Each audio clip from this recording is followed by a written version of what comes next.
Karibu tena mtazamaji wa The World News. Katika kipindi hiki cha ulimwengu wa siasa, bado tunakujuza mengi yanayojiri ulimwenguni.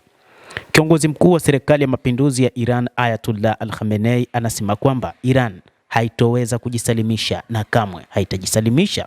Hii ni kupitia hotuba yake ya kitaifa aliyoitoa siku ya leo.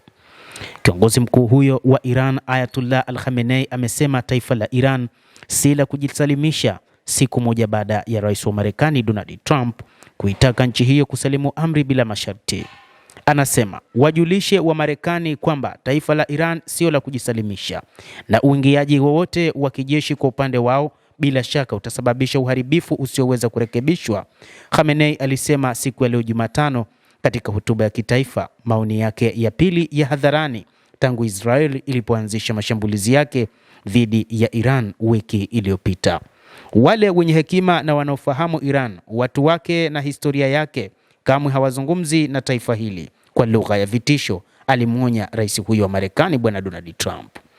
Baada ya Trump siku ya Jumanne kusema Khamenei ni lengo rahisi kwa Marekani na Israel, kisha akaongeza madai yake katika jukwaa la Truth Social akisema kwamba kujisalimisha bila masharti, akiandika kwa herufi kubwa.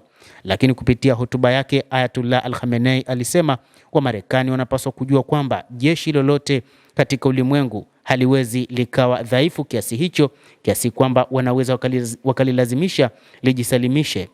Anasema kwamba Iran si taifa la uoga, si taifa la kujisalimisha kama mataifa mengine, atafute pengine, anasema Ayatollah Al-Khamenei. Hata hivyo, katika kipindi hiki kumekuwa na maneno mengi katika mitandao ya kijamii, hususan kwa viongozi wa mataifa hayo, akiwemo rais wa Marekani bwana Donald Trump.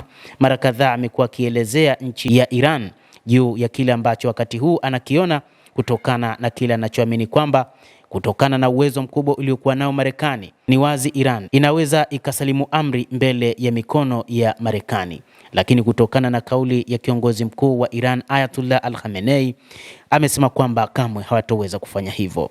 Imeendeleza mashambulizi dhidi ya Israel usiku kucha siku ya leo Jumatano, na hata nyakati za mchana wa leo inadaiwa kwamba Iran imeendelea kufanya mashambulizi katika maeneo mbalimbali huko nchini Israel, lakini zaidi kilenga maeneo ya Haifa pamoja na Tel Aviv.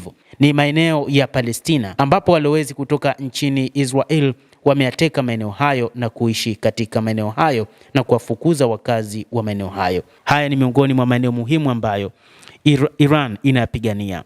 Mtazamaji, endelea kutufuatilia nasi tutakuwa tukikujuza mengi kuhusu kinachoendelea katika mapambano katika vita kati ya Israel pamoja na Iran. Endelea kuwa nasi, naitwa Adam Hussein.